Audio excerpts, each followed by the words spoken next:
प्रगट होतो, पण एक वेळच नाही, तो 10 वेळेच्या मृत्यू लोकामध्ये जन्माला येतो. मग अंबरीश राजाचं चरित्र काय?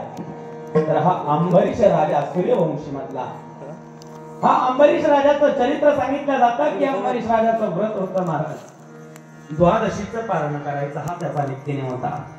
म्हणजे नवमीच्या दिवशी एक वेळेस जेवण करायचं, एकादशी ही निर्जला करायची आणि द्वादशीच्या दिवशी सूर्यनारायण उगता द्वादशीचं असणारं व्रत सोडायचं. याला द्वादशीचं पारण म्हणतात. म्हणजे एकादशीच्या आदल्या दिवशी एक वेळेचं भोजन, दुसऱ्या दिवशी एकादशी ही निर्जला आणि दुसऱ्या दिवशी द्वादशी दिवस उगवता भगवंताला नैवेद्य दाखवून द्वादशीचं पारण फेडायचं.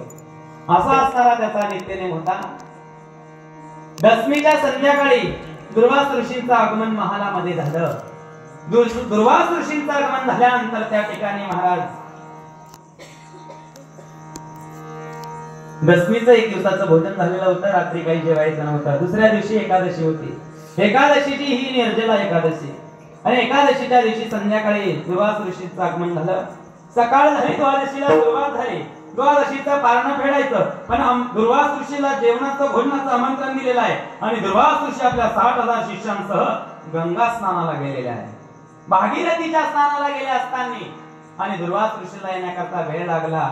आपलं पारण आता सोडवायचं आहे, आपला नित्यनेम पुढेल आणि म्हणून आता काय करावं?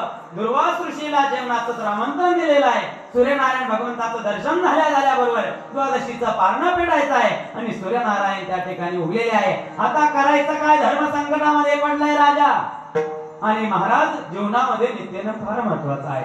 नित्यनेम नामी ते प्राणी दुर्लभ, लक्ष्मी वल्लभ दया जवळी. गुरुवर्य ब्रह्मलीन सद्गुरुश्री नारायणगिरी महाराज एक दृष्टांत सांगायचे बरं का नेहमी.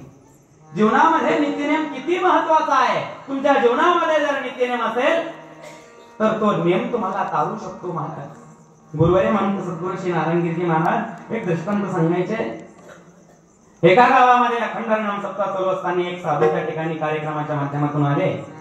प्रवचनामध्ये त्या साधूने चांगल्या प्रकारचं नित्यनेमाबद्दल व्याख्यान दिलं आणि नित्यनेम जीवनामध्ये महत्वाचं आहे. व्याख्यान संपलं, प्रवचन संपलं आणि सर्व श्रोतृगण मंडळी निघून गेले. त्याच प्रवचनाला एक मारवाडी बाबा येऊन बसले होते पाठीमागे. मारवाडी बाबा पुढे आले, साधूचं दर्शन घेतलं. महाराज, मला माझ्या जीवनामध्ये एखादा नित्यनेम सांगा ना. तेव्हा त्या साधूने सांगितलं, बाबा तुमच्या गावामध्ये शिवालय आहे का? सांगितलं, हो आमच्या गावामध्ये शिवालय आहे. मग शिवालय आहे तर सकाळी उठल्यानंतर स्नान झाल्यानंतर एक लोटाभर पाणी घ्यायचं आणि भगवान शिवाच्या पिंडीवर नेऊन टाकायचं, घालायचं. एवढा नित्यनेम करतो तुझ्या जीवनात. त्या मारवाडी बाबाने सांगितलं, महाराज हे करण्याकरता एवढा वेळ माझ्या जवळ नाहीये, मला सोपा नित्यनेम सांगा.